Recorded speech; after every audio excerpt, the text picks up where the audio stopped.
Good evening. मैं शरण sir आज आपको बेसिक न्यूमेरिकल बताऊंगा एसएचएम का। बिल्कुल आसान बिल्कुल। फर्स्ट क्वेश्चन मैं बोल रहा हूँ, a particle executes SHM given by y equal to 0.25 sine 400t plus 0.5 in SI unit. Find amplitude, frequency, time period of vibration and initial phase. ये हमें निकालना है। सबसे पहले हमें निकालना है एम्पलीट्यूड, दूसरा निकालना है फ्रीक्वेंसी, फिर निकालना है time period of vibration and फिर इनिशियल फेज। तो सबसे पहले आपको क्या करना है, लास्ट क्लास में भी मैंने बताया था कि आप कंपेयर करेंगे। तो we know y equal to हमने सिखाया था a sine omega t plus 5। ऐसा एक इक्वेशन था एसएचएम में, मैंने बताया था कि ये होगा एसएचएम का इक्वेशन। तो इसमें टोटल को हम लोग बोलते थे फेज, और this phi is the initial phase, a is the amplitude, omega मतलब frequency and time t। तो अब हमें निकालना है सबसे पहले एम्पलीट्यूड। तो जो एम्पलीट्यूड ये है, कंपेयर करेंगे equation 1 and 2। Comparing 1 and 2 and amplitude equal to 0.25, ये हमारा एम्पलीट्यूड हो गया मीटर। एम्पलीट्यूड जो है डिस्टेंस डिस्प्लेसमेंट के टर्म में आएगा, तो आप इसका यूनिट जरूर लिखेंगे मीटर। अब दूसरा कंपेयर करेंगे omega t equal to 400t। Now comparing omega t equal to 400t, t cancel हो गया, ओमेगा इक्वल टू आ गया हमारा 400।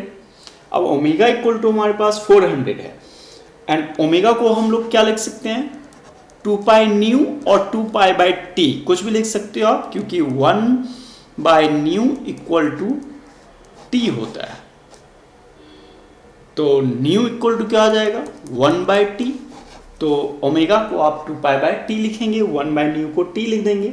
Therefore 400, therefore nu equal to क्या हो गया, 400 बाई 2 पाई, तो न्यू इक्वल टू हो गया 200 बाई पाई हर्ट्ज। अब क्वेश्चन में सबसे पहले मुझे एम्पलीट्यूड निकालना था, मैंने एम्पलीट्यूड निकाल दिया। फिर फ्रीक्वेंसी था, ये हमने फ्रीक्वेंसी निकाल दिया। फिर इसके बाद बोलता है टाइम पीरियड ऑफ वाइब्रेशन। तो time period t equal to 1 by nu, तो आपको पता ही है टी न्यू कितना है, तो ये क्या आ जाएगा, पाई बाय 200, ये आंसर हो जाएगा। और ये हो जाएगा सेकेंड में मतलब न्यू जो है हमारा है 200 बाय पाई, तो टाइम पीरियड हो जाएगा 1 बाय न्यू। और इनिशियल फेज आपको हमने बताया, ये टोटल जो है फेज डिफरेंस होता है, and 5 is the initial phase, तो 5 इक्वल टू हो जाएगा 0.5 रेडियन। ये हमारा फर्स्ट न्यूमेरिकल था, बेहद आसान और बन गया। फिर मैं सेकेंड क्वेश्चन बोल रहा हूँ, बिल्कुल आसान है, सीबीएसई लेवल्स का है। अभी नीट और आईआईटी के क्वेश्चन बाद में कराऊंगा। नेक्स्ट क्वेश्चन मैं बोल रहा हूँ, a particle executing SHM with a time period of 4 second and amplitude 5 metre. तो मैं सबसे पहले डाटा लिख देता हूँ। क्वेश्चन में हमारे पास क्या क्या गिवन है ये आपको लिखना है। हमारे पास टाइम पीरियड जो है ये 4 सेकेंड दे दिया, and amplitude a equal to 5 centimetre दे दिया। A particle executing SHM with a time period of 4 seconds and amplitude 5 centimeter, calculate displacement। मुझे निकालना है displacement क्या होगा, velocity क्या होगा, displacement क्या होगा, and velocity क्या होगा। Acceleration of the particle after 1 second starting from the mean position, and acceleration क्या होगा at t equal to 1 second from mean position। अब देखो मैं मीन पोजीशन बार बार रिप्रेजेंट कर रहा हूँ। मीन पोजीशन में आप जब भी इक्वेशन लिखेंगे तो y equal to a sine omega t होता है। एक्सट्रीम पोजीशन से होता है कॉस। अब हमारे पास क्या दिया हुआ है, टाइम पीरियड दिया हुआ है और एम्पलीट्यूड दिया हुआ है। तो सबसे पहले डिस्प्लेसमेंट निकालना है। तो डिस्प्लेसमेंट को y equal to a sine omega t, हमने ये इक्वेशन लिख दिया। अब y को ए साइन ओमेगा को आप लिखेंगे 2 pi by t into t. तो y इक्वल टू हो गया हमारे पास a sine 2 pi by t into t. अब देखो a आपके पास कितना गिवन है, 5 सेकेंड, 5 सेकेंड लगा देंगे। 2 जो टाइम पीरियड है वो 4 सेकेंड है और जो t है वो 1 सेकेंड मेंशन था। तो हम इसको y इक्वल टू लिख देंगे, ये 5 हो गया, साइन हो गया 2 pi 4 into 1। Therefore we can write y equal to 5 pi by 2। Sine pi by 2 का वैल्यू क्या हो जाता है, 1 इंटू 1, therefore 5 सेंटीमीटर। ये हमारा डिस्प्लेसमेंट आ गया। अब इसके बाद हमें निकालना था वेलोसिटी। अब वेलोसिटी के लिए हमने आपको फॉर्मूला बोला था y equal to a omega cos omega t भी होता है, v equal to omega under root a square minus y square भी होता है, एंड v मैक्स जो था a ओमेगा था। तो यहाँ मैक्सिमम तो पूछ ही नहीं रहा, तो आप क्या लिखेंगे, v equal to omega under root a square minus y square. हमें वेलोसिटी निकालना है। तो v equal to omega, omega आपको पता है कितना दिया हुआ है, 2 पाई बाई टी। ओमेगा नहीं है ना तो उसको 2 पाई बाई टी लिखूंगा, 2 pi by t under root. A कितना था मेरे पास 5, तो 5 का स्क्वायर 25 माइनस वाई भी मेरा क्या हो गया 5 का स्क्वायर 25, मतलब ये टर्म क्या हो गया मेरा 0। v इक्वल टू हो गया 0। इसका मतलब जो बॉडी है वो कहाँ होगा, एक्सट्रीम पॉइंट पे होगा, यहाँ होगा या यहाँ होगा। तो हमारा वेलोसिटी आ गया 0। अब फिर आप इसके बाद एक्सेलरेशन निकालेंगे, ठीक है। तो एक्सेलरेशन का फॉर्मूला भी होता है acceleration equal to minus omega square y. Minus जो साइन है वो सिर्फ डायरेक्शन के लिए है। अगर आप इसमें मॉड लगा देंगे एक्सेलरेशन का, ए मॉड, तो हो जाएगा हमारा ओमेगा स्क्वायर वाई, ठीक है। तो ओमेगा हो गया मेरा 2 पाई बाई टी, तो 2 का स्क्वायर हो गया 4, पाई का स्क्वायर दिस, एंड टी जो था वो हो जाएगा 4 का स्क्वायर 16 इंटू वाई है हमारा 5। तो अब इसे मैं कैंसिल करूंगा तो 5 बाय 4 पाई स्क्वायर सेंटीमीटर पर सेकेंड स्क्वायर, ये हमारा एक्सेलरेशन आ गया। तो न्यूमेरिकल बनाने में आपको सिर्फ पहला काम करना है डाटा, कि जो हमारे क्वेश्चंस में गिवन है वो मुझे चाहिए पूरी तरह से। अगर वो नहीं आ रहा है डाटा तो हमें किसी भी तरह वो ढूंढना है, और उसी को ढूंढकर मैं कोई भी न्यूमेरिकल बना सकता हूँ। नेक्स्ट क्वेश्चन बोल रहा हूँ, next question. A body oscillates with SHM according to the equation x equal to 5 cos 2 pi t plus pi by 4। ये हमारे पास एक इक्वेशन दे दिया है कि x इक्वल टू, ये हमारा इक्वेशन है, और आपको अब इसमें क्या क्या निकालना है। Where t is in second and x is in meter, calculate displacement at t equal to 0, time period and initial phase। तो जैसे initial phase बोला तो आपको मालूम है pi by 4 is the initial phase। t equal to 0 है तो मुझे निकालना है डिस्प्लेसमेंट। तो सबसे पहले हम कंपेयर करेंगे, we can write x equal to a cos omega t plus 5। ये हमारा जनरल इक्वेशन है SHM का। अब डिस्प्लेसमेंट निकालना है। डिस्प्लेसमेंट कब, जब t इक्वल टू हमारा ज़ीरो होगा। जब हमने t इक्वल टू ज़ीरो कर दिया तो x इक्वल टू आप क्या लिखेंगे, a cos omega into zero plus 5, ऐसा हो जाएगा। ठीक है, अब देखो x equal to a cos, ये 0 प्लस 5 क्या आ जाएगा, cos 5 एंड 5 को कंपेयर करो तो कितना है, पाई बाय 4। a हमारे पास कितना दिया हुआ है, 5, ये कंपेयर करेंगे a 5, तो x इक्वल टू हो गया 5 cos pi by 4 1 by root 2 means 5 by root 2 metre, ये हमारा डिस्प्लेसमेंट आ गया।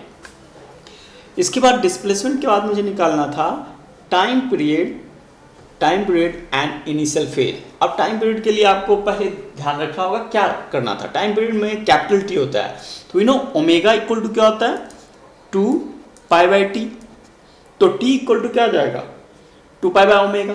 अब इन दोनों को कंपेयर करेंगे, here omega t equal to 2 pi t, t cancel हो गया, तो इसको आप लिखेंगे 2 pi by t equal to 2 pi, तो ये सारे कैंसिल हो जाएंगे एंड हमें t इक्वल टू दे देगा 1 सेकेंड, t इक्वल टू हो गया 1 सेकेंड। फिर इसके बाद इस पार्ट में एक और लिखा है इनिशियल फेज और वेलोसिटी, कैलकुलेट द डिस्प्लेसमेंट मैंने निकाल दिया और एंगुलर वेलोसिटी भी निकाल दिया एंड वेलोसिटी टाइम पीरियड भी निकाल दिया, और उसके बाद हमें निकालना है इनिशियल फेज। इनिशियल फेज क्या है मेरे पास, पाई बाय 4, ये इनिशियल फेज है पाई बाय 4, तो आप इनिशियल फेज पाई बाय 4 लिख देंगे, आंसर हो गया।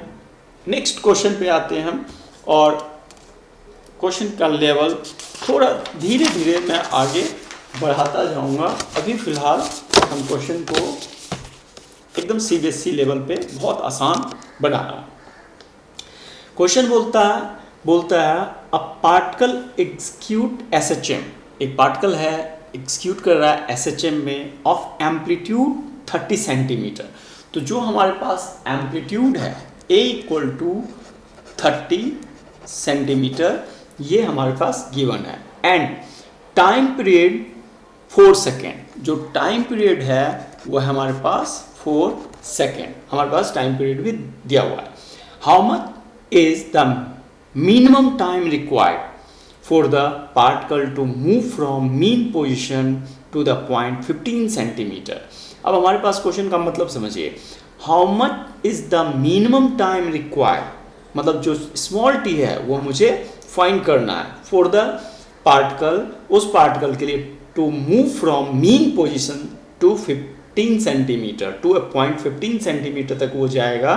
तो अब यहाँ प्रॉब्लम हो गया कि मैं y equal to sine theta लिखूँ या कॉस थीटा लिखूँ, मोस्टली प्रॉब्लम। तो आपको देखो क्वेश्चन में ये मेंशन होता है, क्या बोला था, particle is move from mean position, मतलब पार्टिकल जो है मीन पोजीशन से मूव कर रहा है, तो मैं y equal to or a sine omega t लिखूंगा। आपके पास देखो a दिया हुआ है, टाइम पीरियड दिया हुआ है, तो y equal to a sine omega t हमने लिख दिया, तो y equal to a sine 2 pi by t into t लिख दिया।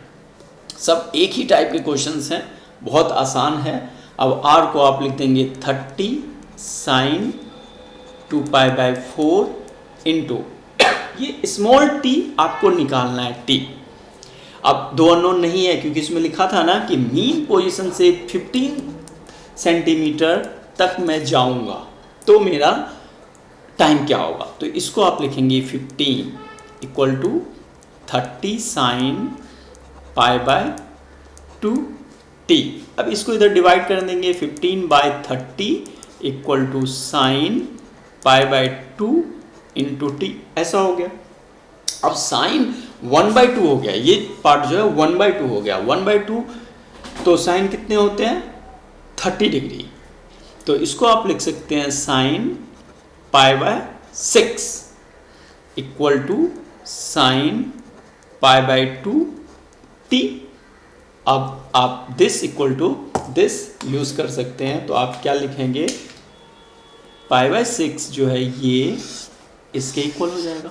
अब इसमें क्या होगा, बाकी सारे कैंसिल हो जाएंगे, जो हमारे आंसर हो गए वो आंसर हो जाएंगे। देयरफॉर π/6 इक्वल टू π/2 t, ये कैंसिल हो गया तो ये 2 ऊपर चला जाएगा, तो t इक्वल टू क्या हो जाएगा 1/3 सेकेंड, ये आंसर हो गया। तो बिल्कुल आसान क्वेश्चन है, हम हमेशा यूज़ करेंगे कि y equal to a sin omega t and y equal to a cos omega t, ऐसा यूज़ करने से हमारा हर न्यूमेरिकल बनेगा। अब जैसे मान लो मैं कहीं cos भी यूज़ करना चाहता हूँ, तो अगर मान लो क्वेश्चन में y इक्वल टू या x equal to cos omega t plus 5 हो, तो इस इक्वेशन को ही कंपेयर करके उसका फेज, इनिशियल फेज, ये सब मैं cos में करके भी निकाल सकता हूँ। अब मैं चाहता हूँ एक ऐसा दूँ जिसमें साइन और cos दोनों यूज़ कर सकूँ। अगर हम दोनों यूज़ करते हैं तो वो ज़्यादा अच्छा होगा। जैसे क्वेश्चन पे ध्यान देना, बहुत अच्छा क्वेश्चन है, ये बड़े बड़े इंस्टीट्यूट में भी आएगा, मतलब अच्छा क्वेश्चन है। अब पार्टिकल एग्जीक्यूटिंग SHM, एक पार्टिकल जो है वो SHM में है, along a straight line, एक स्ट्रेट लाइन में है, its velocity is 4 मीटर पर second when it is 3 metre from the mean position and 3 meter per second when it is at a distance of 4 meter from it. Find the time it takes to travel 2.5 meter from the positive extremity of its oscillations. मैं question को फिर से समझाने की कोशिश कर रहा हूँ कि एक पार्टिकल है वो SHM में, तो ये मीन पोजीशन होगा, ये एक्सट्रीम पोजीशन होगा, ये एक्सट्रीम पोजीशन है। अब क्वेश्चन फिर से सुनो आप। Along a straight line, its velocity is 4 meter per second when it is at 3 meter from the mean position. Mean position से अगर ये 3 मीटर की डिस्टेंस है, ये 3 मीटर की डिस्टेंस पे है, तो यहाँ की velocity जो है 4 मीटर पर सेकेंड है। अब ये भी आपको यूज़ करना है कि ये जितना दूर जाता जाएगा उतनी इसकी velocity कम हो जाएगी, और जितनी नज़दीक आता जाएगा उतना ही velocity ज़्यादा होगा, क्योंकि मैक्सिमम velocity मीन पोजिशन पे ही होता है। फिर से मैं बोल रहा हूँ, इट्स वेलोसिटी इज 4 मीटर पर second when it is 3 metre from the mean position. ये मीन पोजीशन है, यहाँ से ये 3 मीटर के डिस्टेंस पे है, ठीक है। उसके बाद बोलता है नेक्स्ट इसी में, when it is 3 metre from the mean position and 3 metre पर second when it is at a distance of 4 metre from it. फिर से आप सुनेंगे, ये 3 मीटर का हो गया एंड 3 मीटर पर सेकेंड वेलोसिटी होगा when it is at a distance of 4 metre from it. अब ये समझो यहाँ पर है, ये 4 मीटर पे आ गया, तो ये डिस्टेंस जो है वो 4 मीटर आ गया, तो यहाँ की वेलोसिटी हो गई 3 मीटर पर सेकेंड। मतलब ये थोड़ा सा डिस्प्लेस हुआ, मतलब यहाँ से यहाँ और डिस्टेंस कवर कर लिया, दूर चला गया, तो ये वेलोसिटी इसकी घट गई, एक्सट्रीम पोजिशंस की तरफ चला गया। अब बोलता है find the time it takes to travel 2.5 meter from the positive extremity of its oscillation। मतलब आपको टाइम निकालना है कि अगर ये 2.5 मीटर पॉजिटिव एक्सट्रीमिटी की तरफ से आ रहा है तो इसका टाइम कितना होगा। तो आपके पास सब चीज़ गिवन है इस इक्वेशन से। अब मैं वेलोसिटी का फॉर्मूला लिखूंगा, we know v equal to omega under root a square minus y का स्क्वायर, ऐसा होता है। तो मैं इसको दो फंक्शन में बांट रहा हूँ।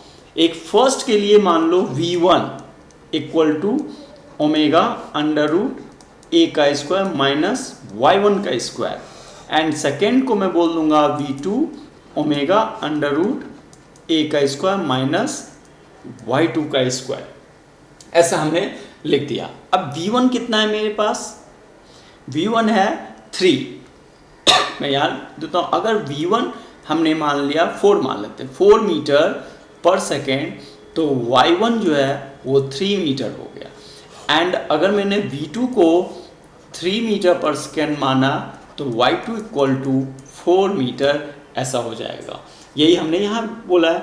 तो अब इनका वैल्यू पुट करते हैं। v1 हमारा हो गया कितना, 4 equal to omega under root a square minus 9, and v2 equal to हमारा हो गया 3 equal to omega under root a square minus 60।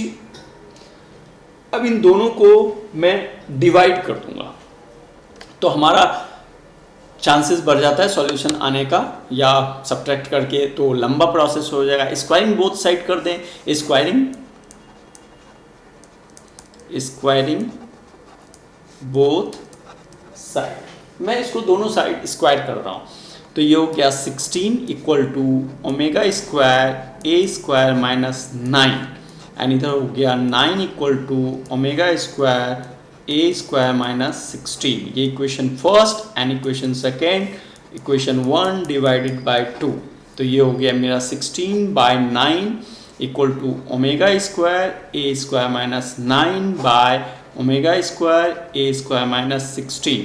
Omega square cancel हो गया, अब इसको मल्टीप्लाई करेंगे तो हो जाएगा 16 ए स्क्वायर माइनस 16 इंटू 16 256 हो जाता है, 256 equal to 9 a square minus 81।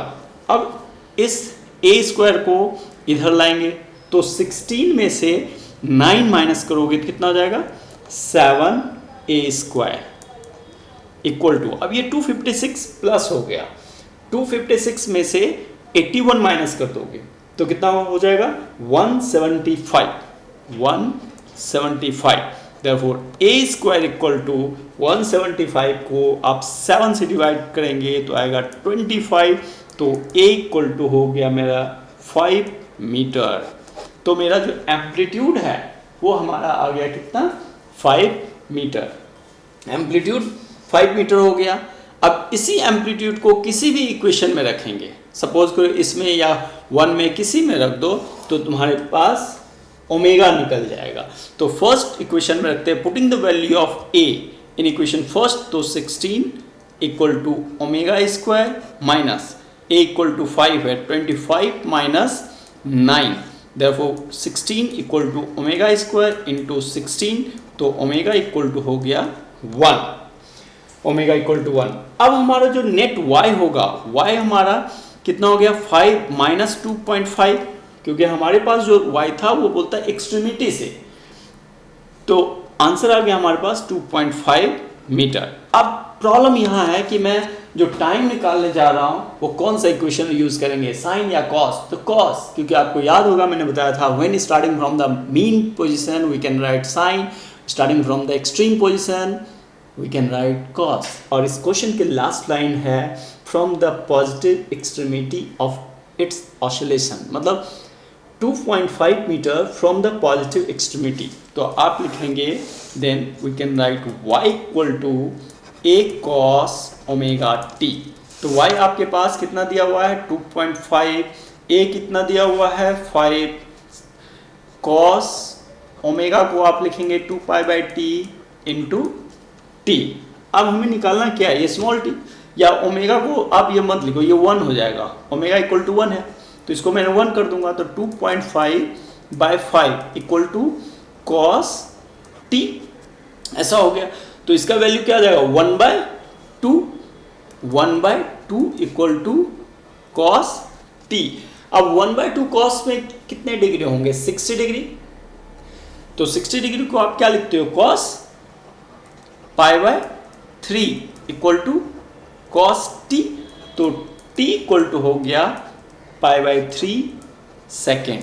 अगर इसको और ब्रेक करना है तो 22/7 इंटू 3 करके कैलकुलेट करेंगे, ये आपका आंसर हो जाएगा। तो न्यूमेरिकल ऐसे ही बनाना है, मतलब बिल्कुल आसान मेथड है, अभी तक मैंने जितना पढ़ाया उसी के बेस पे मैंने ये न्यूमेरिकल किया है। फिर मिलते हैं नेक्स्ट क्लास, ओके।